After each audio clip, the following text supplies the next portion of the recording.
So we are having.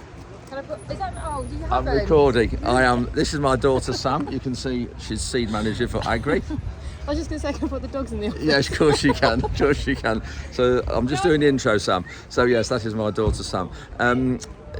Just wanted to say you're extremely privileged this week, or as Ollie said the other day, maybe not lucky, because I'm going to put this as another waffle instead of the Sunday one, because there's so much good content here for some people.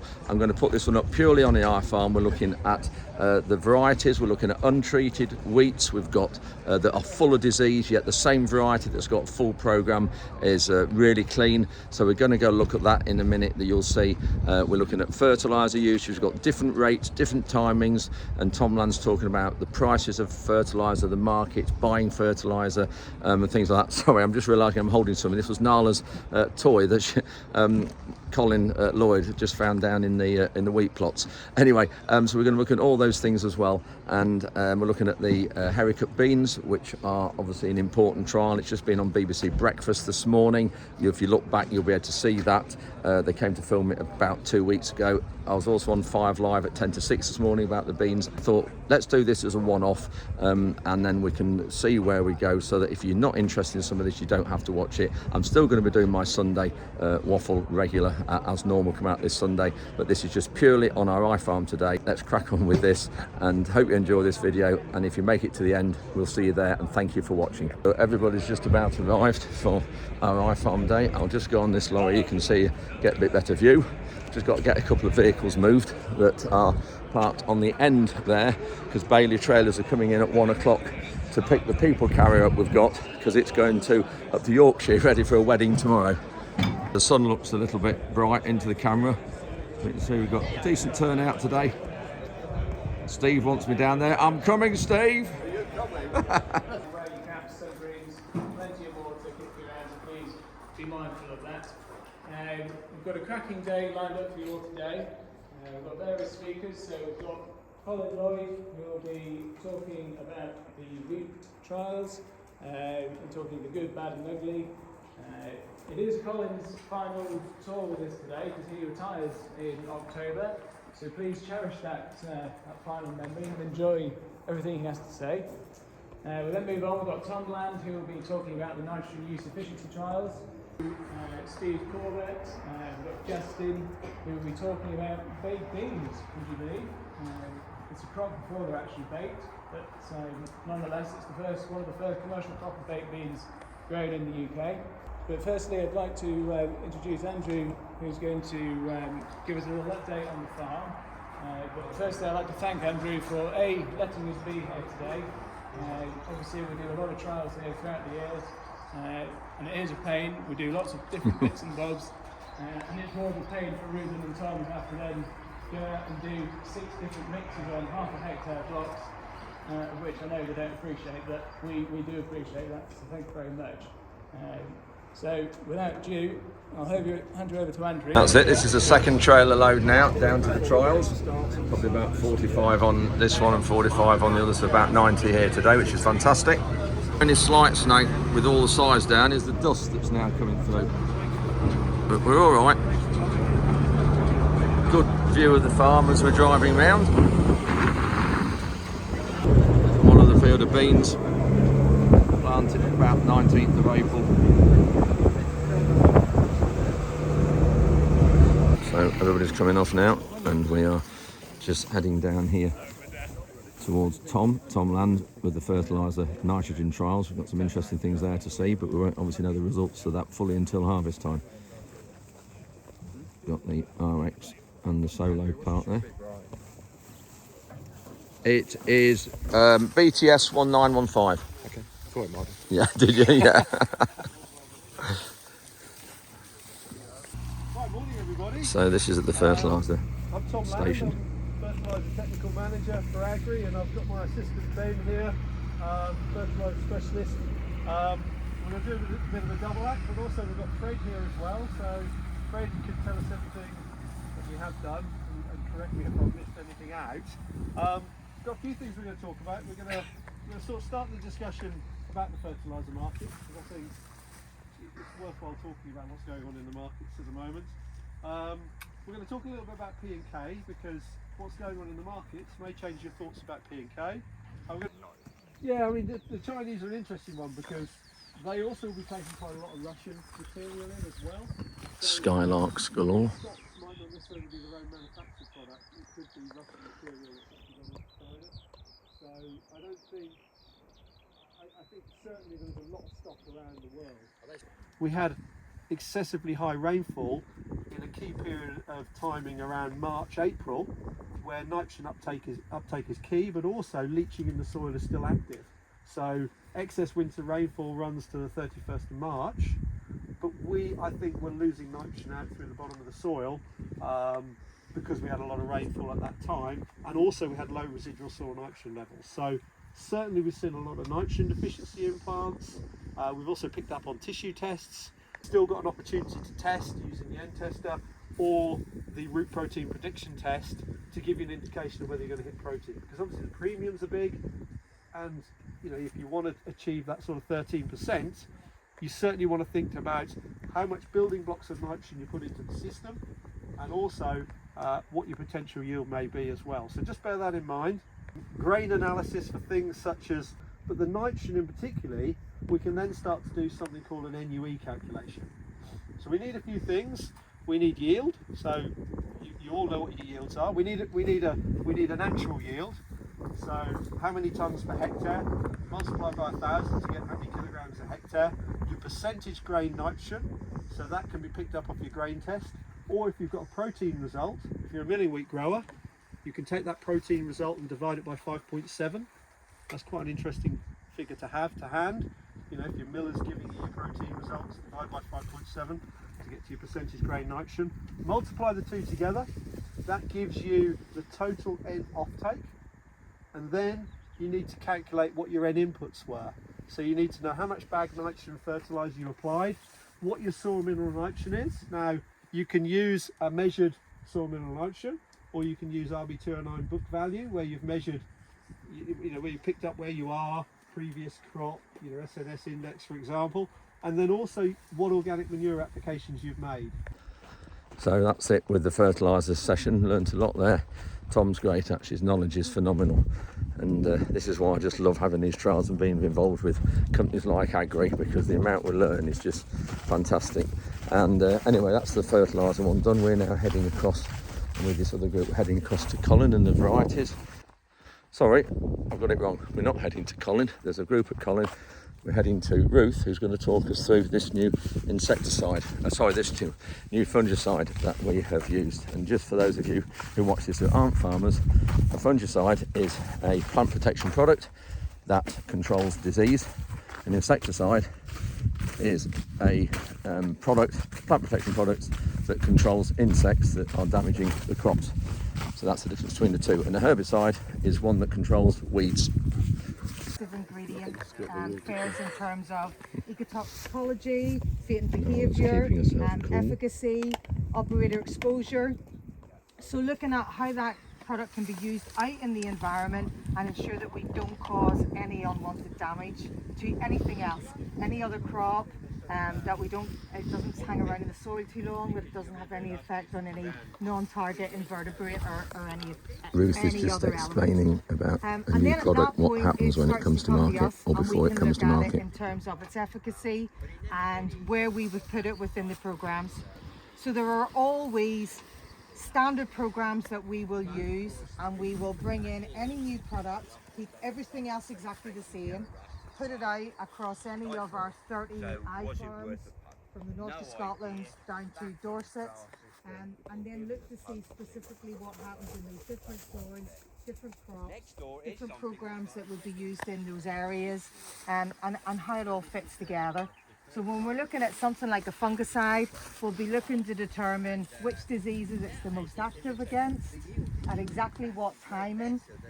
So we've got a lot of experience of where this product fits in specifically, and when it finally gets through regulation and fingers crossed gets to the market next year, then these guys will have a lot of information to be able to give you on how to fit it into your... No, as Ruth says, we're really delighted to start to, there we go, to talk about adepidine. And I want to introduce it to you and to talk a little bit about why we're so excited about it and why we think it can really add to UK farming. So what's so special about Adepidine? Well, as we've said, it's an SDHI fungicide. So there's lots of other SDHI fungicides that are out there. These little blocks represent different SDHIs all along here, from A2 to G down here. And what we're looking at is the amount of chemical needed to control the most susceptible strains up to the most resistant strains here. And the way we measure that, and the way we do it in the lab, is by a thing called an EC50. What it means is the amount of chemical needed to control half of that disease in a Petri dish. And if you look at it, when we get more resistant up here, we need a lot more chemical to be able to control it. Are you just focusing on Septoria or all Just Septoria, just Septoria, okay. yeah. So that potency about controlling Septoria allows you to be able to control that Septoria for a longer period of time. And this is a drone picture taken from a trial, and we have some really strong standards in here. So everyone's heard of Inatrec from Corteva, and we've also got Revysol from BASF here. Really good materials. We're not saying that they're not good active ingredients. But in this trial, with the treatments, you can see here we've taken a drone picture of it, and the green plots represent exactly what they stand for as green plots. But it's also at the end of July last year, so right at the end of the season. And you can see the only plots that are really standing out as green here are the Adepidine ones. Just talking about plant protection products we use, we've just heard they go through years and years of trial, years and years of testing before they are released onto the market. This is what we're doing here. Part of the process of what we're doing is testing these varieties before they're launched commercially to see if they're safe for the environment, safe for humans, and of course safe for wildlife. That is hugely important to us as a farmer producing food, and to the companies who sell us the products to maximise food production. The line here is the advantage for Adepidine. Where it's below, it's advantage for Revistar in those situations. And you can see that potency and persistency of Adepidine coming through very, very strongly here. And I would say just those ones right down at the bottom are probably sites where we didn't have a lot of disease. You know, really important, which is scores that are in red. So in the variety notes underneath, the scores in red are actually the AGRII scores from AGRII trials last year. So we don't sort of average things and do things. That is the score, is the score from the previous year to try and keep up with genetics. So sometimes it differs slightly to the numbers that are in black, which are the AHDB scores. So Skyfall, for example, so we don't need to say much about Skyfall. We know what Skyfall does and is, and we know why it's been grown for such a long time with its blossom midge resistance and PCH1 and all those things, and makes milling and decent straw, so on and so forth. You can see the yellow rust level. Of course, I ought to explain that this is the untreated replication of a 4-rep trial. So 3 treated, 1 untreated, the rest is treated and randomized and replicated, and with a fifth week situation. So slightly different. So within AGRII trials, we go from first week onward. This is a 5th, just to try and test out genetics in a slightly different way. Drilled middle of October, 350 seeds. So that's the background. So you see, yeah, Skyfall rather than just the amount of protein itself going forward. So yeah, it's nice grain quality. Of course, the Septoria score was good. So it's not wrong with that. We did, if you look in the yellow rust score, it's a hash mark against our red score from last year on yellow rust. And that basically meant that although we gave it a score of 7 point whatever it is, there were sites where actually we'd found it to be worse. This year that's now starting to express more, and you can see there's quite a bit of yellow rust in the untreated X days. Then we get to Skyscraper. Well, then Skyscraper is well known for obvious reasons, and it's always yielded extraordinarily well. So in the past we've been saying, you know, if you want a high yielding soft 4 and you're happy to push it, then it's fine. But it's still weak as straw. This year, unfortunately, the Septoria, which has always been a lower score anyway, well, we make it 4.4, has really bitten hard in places. much of a market share. It started life okay, but again, specific weight not very exciting. Straw is not particularly exciting. It's been looked at as an early driller because it's slower developing, which is fine, but what you normally want from an early developing or an early drill rig is distro and good septoria, and I guess it hasn't got either. To get away in the spring. Got the first group that came down here today and now getting on the trailer to go back to, well, not to the yard, they're going to the Haricot beans now to look at what we're doing with the beans. With rudder rods, and you have to say with that, I think they're my general. Red rum. There's another decent one. He's got two this year. Yeah.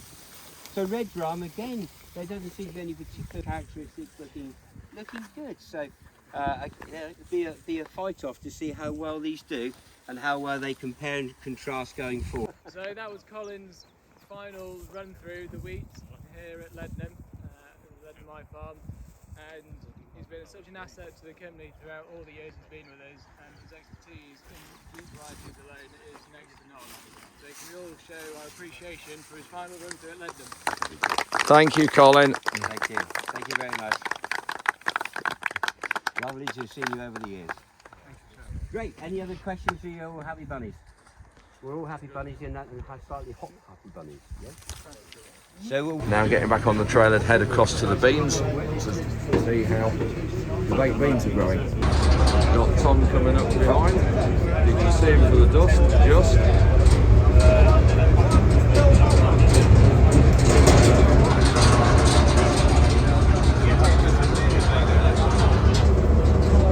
Those pictures, those images we saw there from Dave King, looking at the sort of green retention within those plots. Incredible stuff.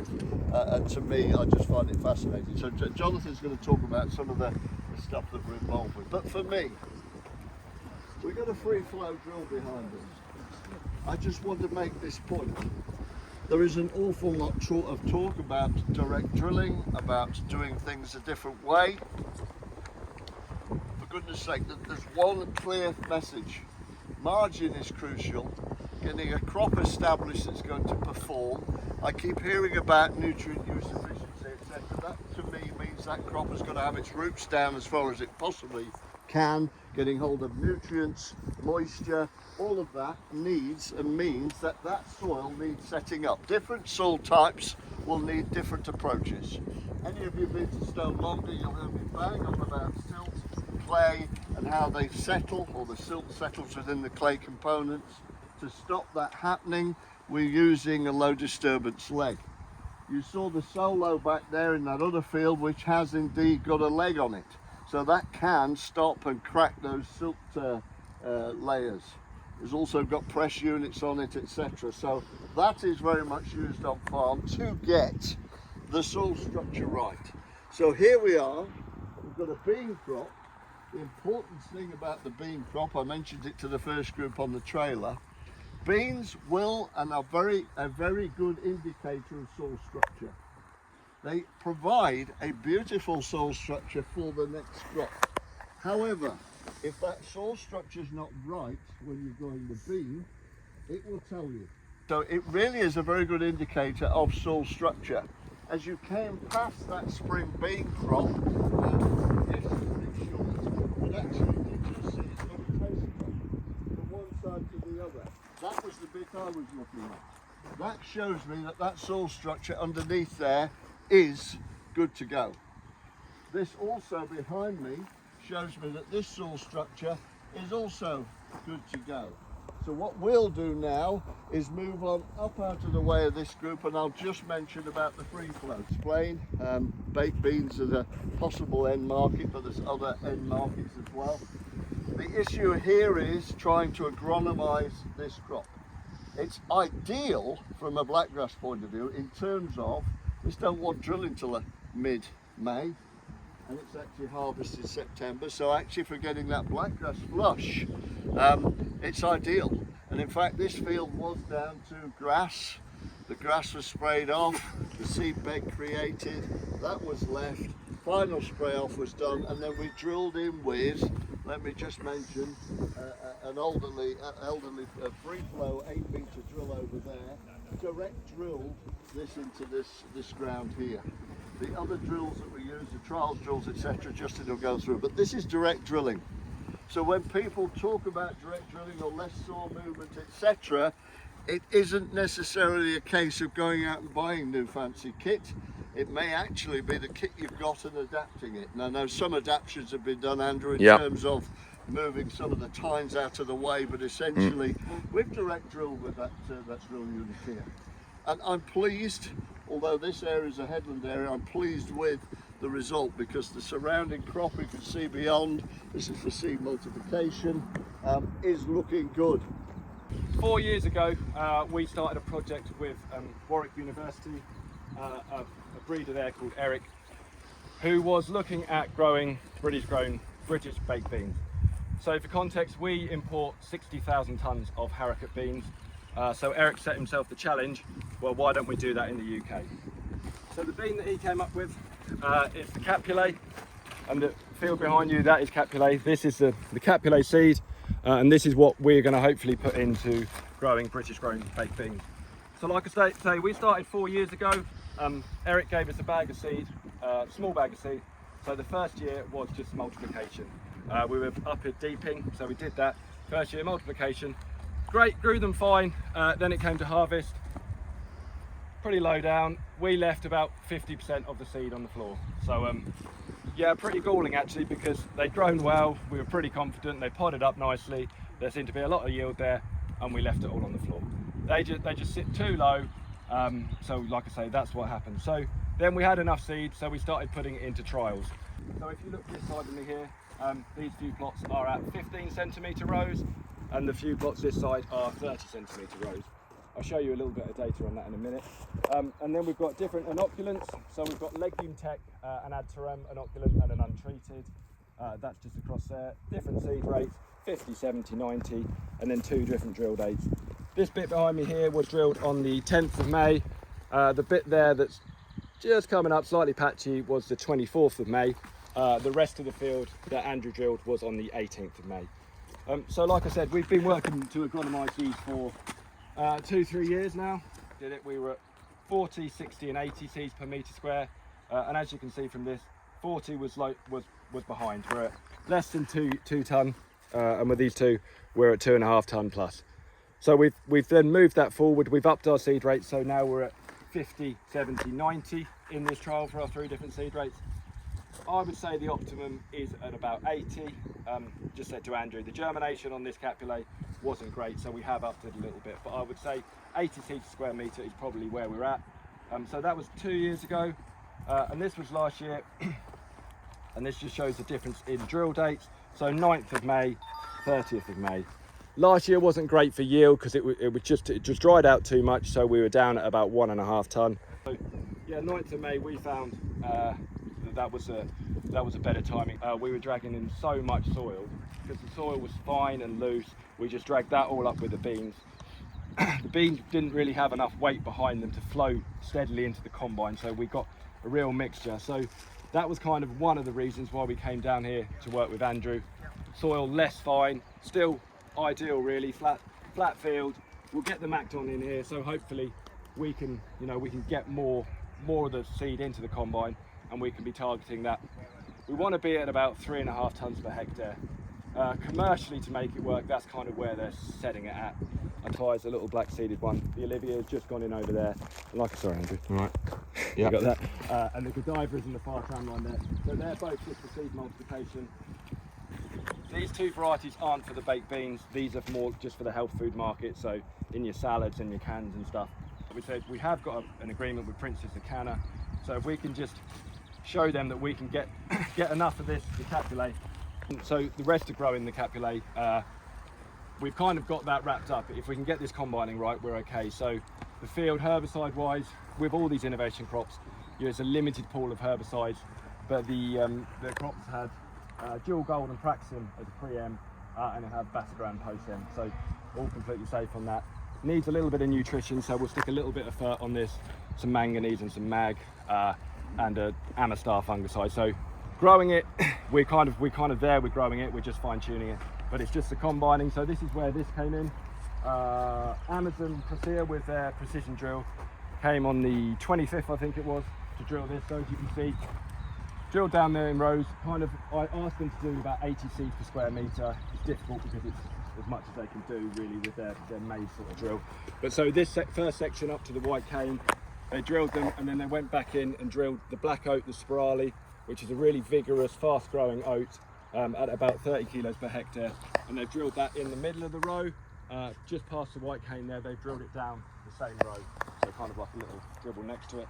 So what we're hoping is that with the oat, they'll push the capillae up, and it will be easier to harvest. So, yeah. So this is a whizzy dizzy thing. It is a whizzy dizzy thing. Don't get too bloody close to it.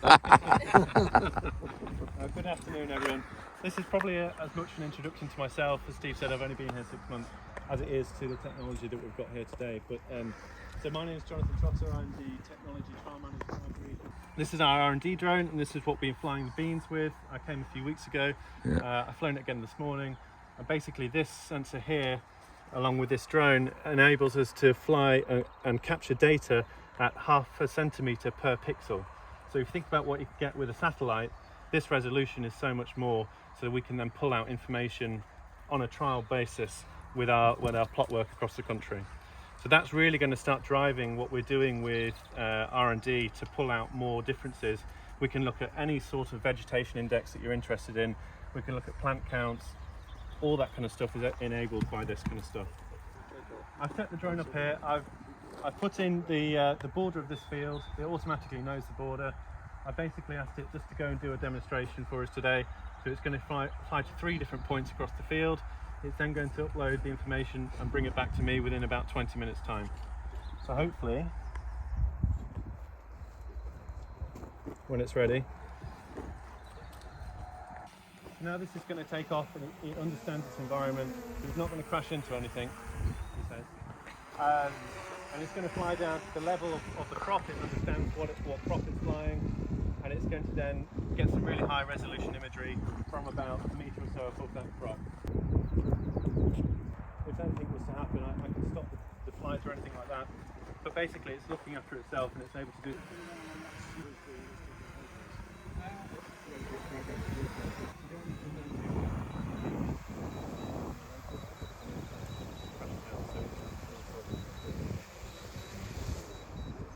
Nala. Has anyone got any questions on anything to do with technology or the drones today, or what we're doing with R&D? So that's it. We are now back at the yard. Barbecue time.